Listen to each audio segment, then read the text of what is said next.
Good evening. We're in Studio 6C today, and we're sitting here with Mr. John Jeckovich talking about his book, Their Mother's Sons, and it's January 11th, 2025.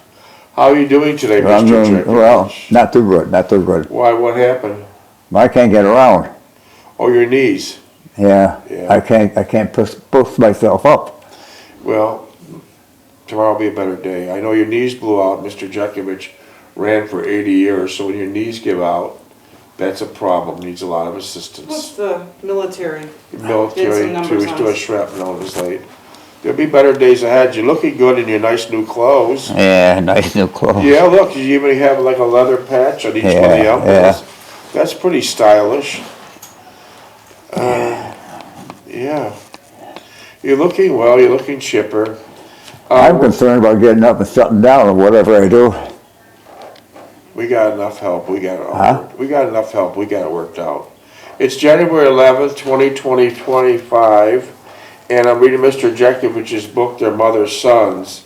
We're on chapter 23, and it's a very interesting chapter. It's about store opening and closing. Yeah. We were working on that yesterday, weren't we? Wasn't that an interesting chapter? Yeah. Our next big hurdle was pouring tons of concrete for the washer pads. I sought the advice of the Smith brothers, but they would not accept just a piecemeal contract. They did state I must secure the floor with steel beams and post in the basements. Is that what you did? Yeah. Bennett informed me Shearmus would do the concrete work, and then stated I had a contract with him and I had to abide by it. Reluctantly, I went along with Shearmus's and he began to form the concrete pads. The following week, the water service was completed and we had the store. Shearmus was working late each day installing the washers on the concrete pads, running the black pipes for the gas dryers. Why would they have to be black pipes? Rustproof. Okay. I did not interfere with this work for fear of slowing things down again, and would only superficially look over what he was doing. To add to our frustration, we were in a contest with the city regarding a painted sign. So what happened with the painted sign? Well, I had a problem with it. I was in a recreation area. I was in a... like a historical area? No, I was in a sightseeing place. Okay. Yeah. The following... I did not... Okay. To add to our frustration, we're in a contest with the city regarding a painted sign we desired on the wall facing 2nd Street. The city deemed the area scenic. Yeah. Scenic. That's what the city said. You were in a scenic area. Yeah, scenic area, yeah. And informed us that we would have to get a scenic approval before we'd obtain a permit. We finally got approval with the help of Shed and his connections with City Hall. A large sign was almost the same dimensions as the store, and we painted on the side of the building. It stated in large letters, Duplex Giant Wash. Yeah, I was lucky I got that. I know, I wish you would have took a picture of that. Yeah. I don't think you ever took a picture of it. Yeah, we never did. Events now were more intense with the arrival of the equipment, and I tried to pace myself and spend time with the children and Delphine. We went on several picnics, one as far as Allegheny State Park, in which Mother accompanied us. How was Allegheny State Park? Beautiful park, beautiful park. Where was it at? Outside of Buffalo. Oh, okay. Outside of that, we pretty much stayed close to home, with the children spending the bulk of their time playing outdoors and at the playground at Hyde Park with Delphine. She was picking up Mother from work and taking her shopping when so desired. With the event of school starting, it would make for more time-consuming trips with our Volkswagen in addition to her other duties. She never endangered any ill feelings or ever complained about her workload, but is always congenial in every way. I admired her spirit and knew that any successes obtained from our Denver, boy, I'm tongue-tied tonight, tired. I owe it to her. Many times I would ponder how much easier it would be if we all could concentrate on the store and not put up the shift work and all that it encompassed. It'd be much easier on Delphine and relieve her of some of the tremendous load put upon her. Lookie and Adeline would visit Mother on an occasional Sunday night, and Mother had coffee and cake for them. Delphine would come downstairs with the children, but as usual, Adeline would not say much, and Delphine would run out of things to comment on. When I was not working, I would go downstairs, usually seeking out the children and watching television with them. Jeffrey and Jimmy were not the conversationalists to anyone, and it appeared that they could not wait to leave. Delphine tried to coax a conversation out of Adeline, but she had only received short replies and silence. Yeah. So Delphine tried to talk to Adeline, and how would Adeline act? Yeah. Gave her a cold shoulder. Yeah. Boy. What a setup. They would stay a short while, and after they left, Mother and Delphine would get into a brisk conversation about money subjects, ultimately wind up talking about the children. Mother enjoyed when the children and Delphine would come downstairs to stay for several hours watching television or just talking. It was not as before when we did not have any children, and Delphine would go upstairs after supper and stay with Mother until the evening news at 11. Now during the summer months, when the kids were out of school, they would stay downstairs until 8 or 9, and Delphine would bring them up for bed. So your mother had a great thing going. Yeah. All the kids and everything right there. So she had a great thing. At times she'd go back downstairs when they were asleep, provided I was home and not working, and I would stay upstairs, read and listen to the radio. With Sally's marriage this past May, Mother was alone downstairs. Everyone had left. Fortunately, Mother worked during the day, which broke up her duration. She would be alone. And she worked at Carbrundum, right? Yeah. Mm-hmm. The evenings and long nights were the most difficult for her and Delphine, and I attempted them as pleasant as possible for her. Delphine would take Mother shopping, and when I was available, watch the children. And she rarely missed a weekday for driving Mother from work. Any event such as a picnic or even a ride in the country, we made certain that Mother was included. Birthday parties were a big occasion, and we looked forward to them, preceded by the days of preparation and discussion between Mother and Delphine. We did not go to any birthday parties at Lookie's and Anneli's house for their children, and we really did not miss them, considering the attitude they displayed and the aloofness which was so prominent. Mother would go at times, but she would tell Delphine the next day she enjoyed our birthday parties much more and felt more at home.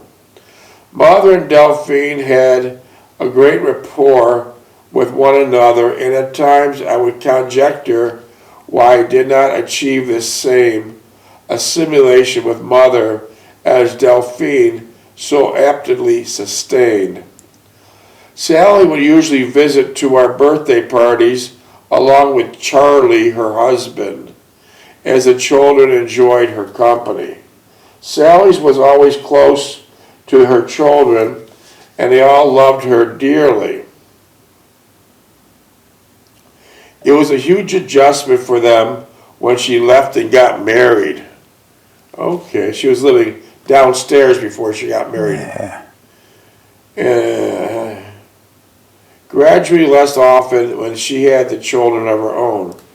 Her time became restricted more until finally we would see her for an extended period only during a birthday party or a Christmas holiday.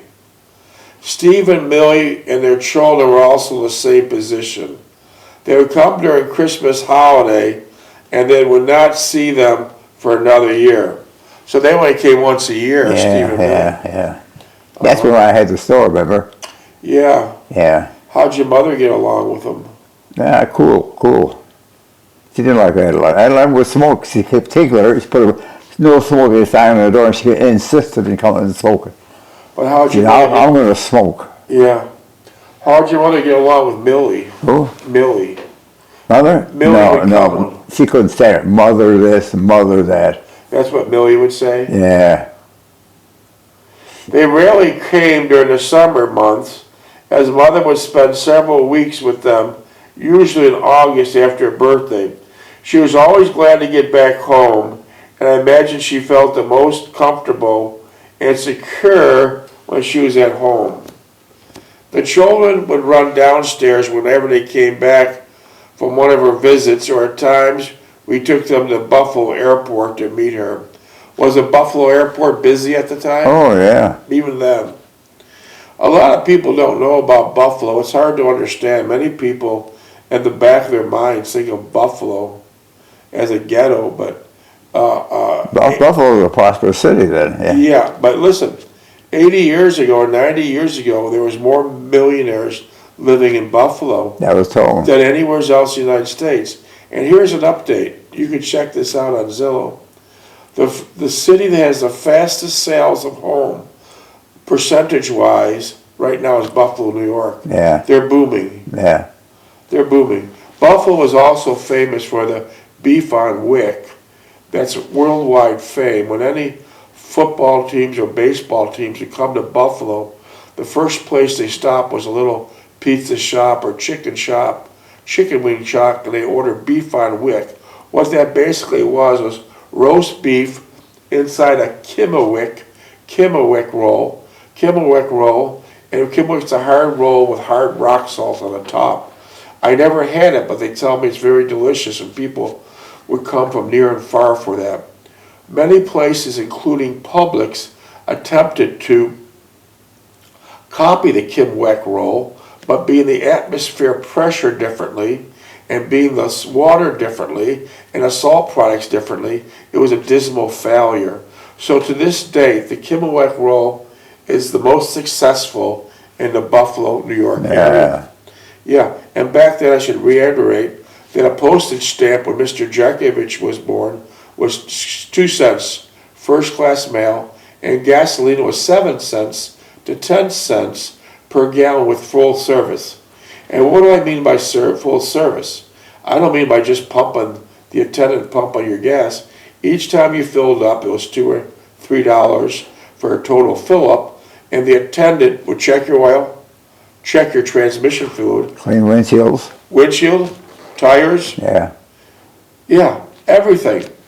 And that's back in the day when cars had actually transmission dipsticks, just like an oil dipstick. Today we don't have that.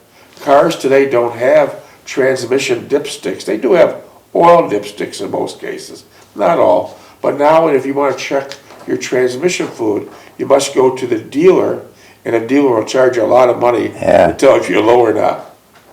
So things have changed dramatically. But basically the car, since it's the exception, has never changed. We have 4 wheels, a body, an engine, which is gasoline, or we have a motor, which is electric. So basically it hasn't started. And by the way, all you people that are loving the electric cars, we first started off with electric cars. Yeah, it didn't work out, Didn't work out.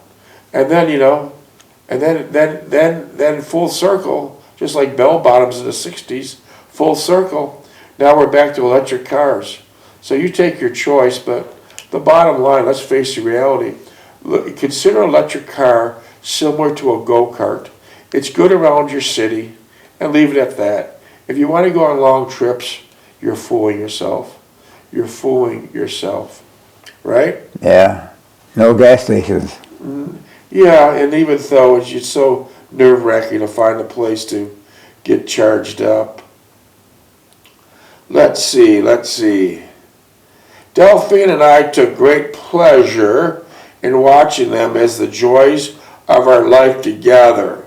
As they got older, this would all change, and we back in those times realized that they were best of our lives. We wish we had captured more of it on film and later on video to look back at it as our memory faded as the years quickly went by. Well, there wasn't much video going on then. No. There was, you had the Polaroid camera. Yeah, Polaroid camera. Where you put the chemicals on it to process it. Yeah, that's right, to process it. But not like today. But think about today. Everyone's got these phones with thousands and thousands of pictures. You lose your phone, you lose your life. Yeah. You don't have no more pictures. I can still remember starting off in kindergarten, the difficulty we had to keep them in school for the first 3 weeks. The rush would start again, mostly for Delphine, with driving the kids back and forth to school, picking them up for lunch and driving them back, and then picking them up again after school and driving to pick up mother for work. Let me explain this sentence. A lot of people don't realize this.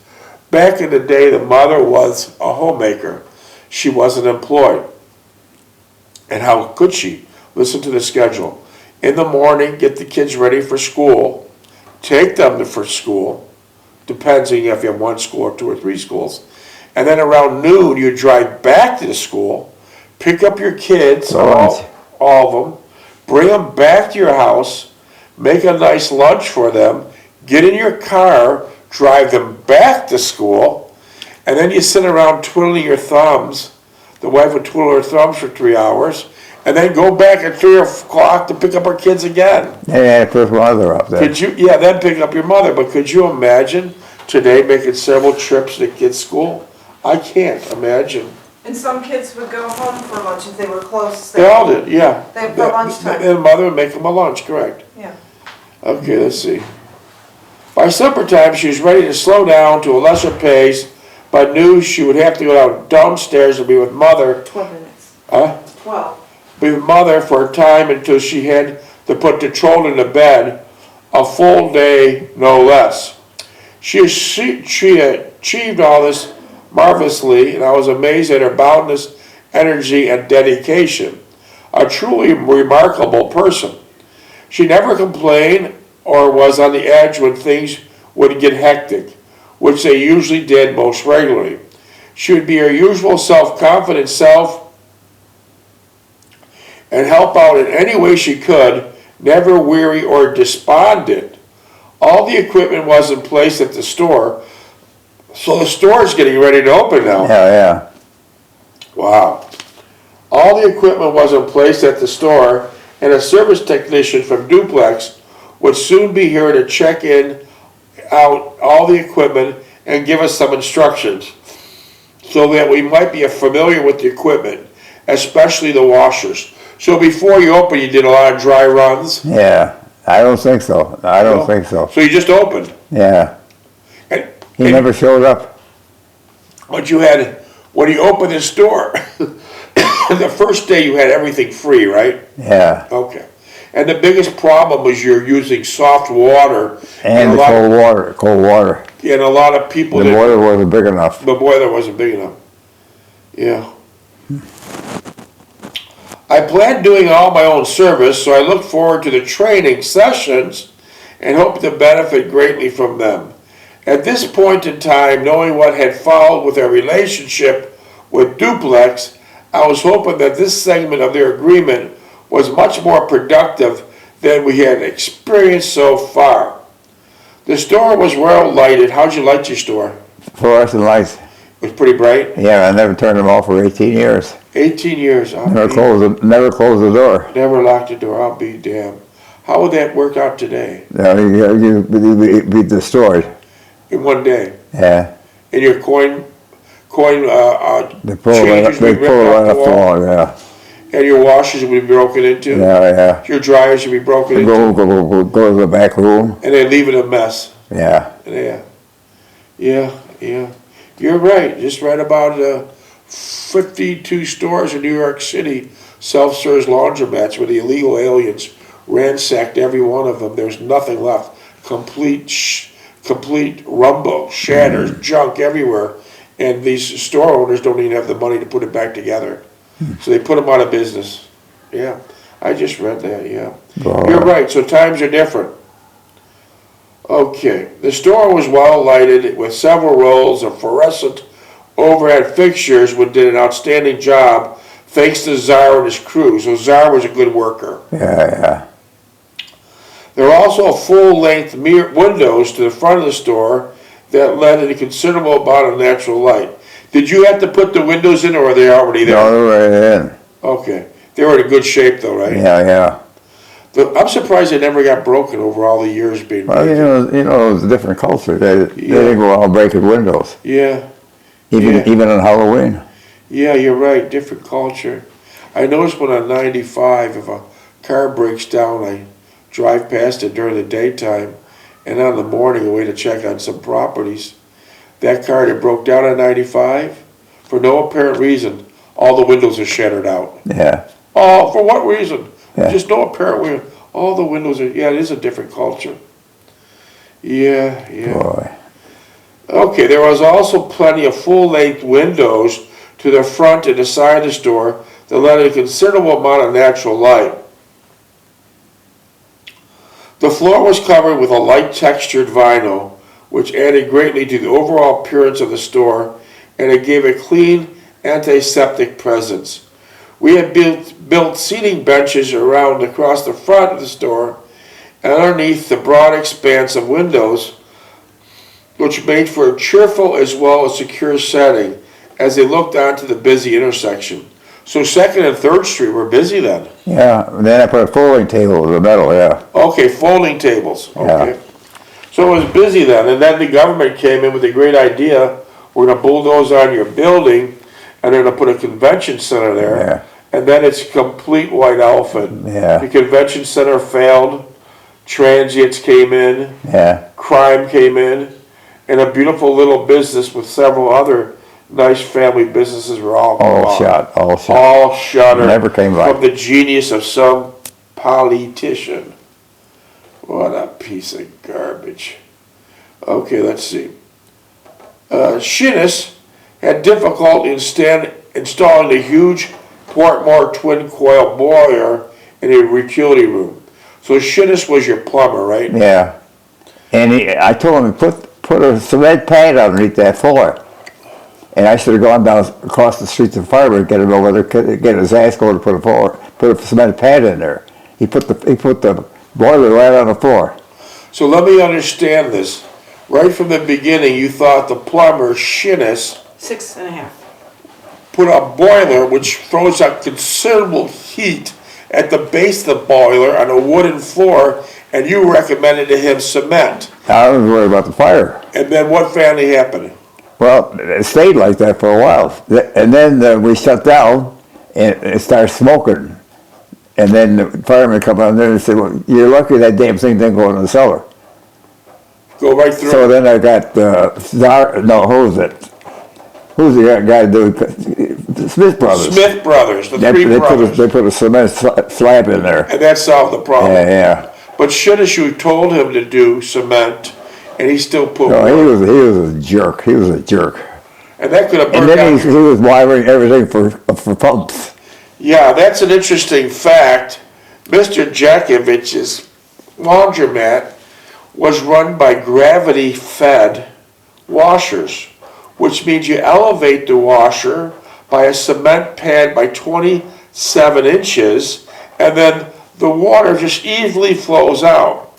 But this Shinnis, this plumber, he was attempting to put in copper pipes to do pumps. Yeah. Complete opposite. Yeah. So now you fast forward 80 years, we're going through the same scenario, in California. They're saying the water did not come out of the fire hydrants because the power was off and they couldn't pump the water out of the fire hydrants. But that's totally incorrect. The fact remains that fire hydrants are what your idea is, mine. They're gravity fed. Yeah. A fire hydrant is gravity fed, but the low-life politicians in California are now saying because the power companies turned off the power to protect the public, the fire hydrants wouldn't work because they're pump operated, which is totally untrue. Yeah. Fire hydrants would not work on electricity because most of the electricity is shut off during any fire, even the smallest ones. They're gravity fed. The problem there was no water in the reservoirs. Yeah. But here's interesting. You were talking about gravity feed and pumps, and now 80 years later we're talking about the same thing at the fire hydrants in California. But I always believe gravity fed for any situation is the best. Yeah. It'll always work. Okay, let's see where the hell I was. Shittis had difficulty in storing the huge Partmore twin coil boiler in the rear utility room. This was a giant oil-fired boiler. Did you get a lot of fumes from that oil? No, it was gas. It was gas. Okay. It says here it was a giant oil-fired boiler. Oh yeah, that was for hot water. Did that get a lot of fumes? Yeah, but it wasn't big enough. You get every machine going, and they run out of hot water, and they keep So telling it me did not have- the water is cold. The water is cold. You heard that a lot. Yeah. And you heard that a lot when the soap suds created Yeah, heavily, see, soft water dude, I put on soap in there, and they soap it up. because they didn't understand with soft water, suds will create rapidly when everyone's house, with the exception of few, has hard water, and you have to put a lot of soap just to get the washer to. And then they complain that the clothes are coming dirty. Well, you further them up. And then what happens when they complain the clothes was dirty? Well, I said I'll give a ticket. I said I'll give you a ticket. You come back and use And it then they free can wash. redo it, right? Yeah. Yeah. Okay, let's see. This was a giant oil-fired boiler weighing over several tons. Yeah. It weighed over 4,000 pounds? Yeah, and that's why they had put the pipes in the basement. Oh, And DeLuca pissed about that. Minutes? 2. So you mean to tell me that boiler was so big, it weighed over several thousand tons? Yeah. Several tons. And then you had to put reinforcement in the basement. And then he got pissed more about that. He really charged me. I was going to put a restaurant down there. Yeah. That shithole. And you were lucky that the boiler Didn't go on the floor. didn't fall through the floor when it heated up. Yeah. Wow. So what did you finally do? Put a cement pad under the boiler? Yeah, when they had Smiths had to raise the boiler up 5 feet, put a pad in there, and then reinforce the floor for them, and then reinforce down cellar. And that's when the landlord said, "You're taking up my basement," And then he wanted more rent. and which was basically a rat trap, Yeah, because you put 3 steel beams to hold the floor up where you're renting. yeah. Yeah. But did And that cellar stayed empty for 20 years. Yeah. So the Smith brothers did a good job for you. Oh yeah, they were good. Shittis never came back. No, Sharon never came back. I'm glad he didn't come back. Yeah. I was depending on Smith brothers after that. Smith had good plumbers. Smith, as I believe, started out in their mother's basement Yeah. on 4th Street, and there were 3 brothers. Yeah, And they were very conscientious of their work, correct? yeah. Wow. And Shittis probably, everything Shittis touched, he screwed up. Yeah, he screwed up. Gravity fed, pump fed. Yeah, he said he put. I said, "What do you put pumps in there? It was gravity fed." Well, you don't know what he told me. I said, "The hell, I told you 3 times. If you read the blueprints, you see gravity fed." And then he also, on top of that, you had to pay him for his mistakes. Yeah, He couldn't fix it on his own, but he wanted you to pay him for his mistakes. yeah. Wow. I spent a lot of time in that damn laundromat.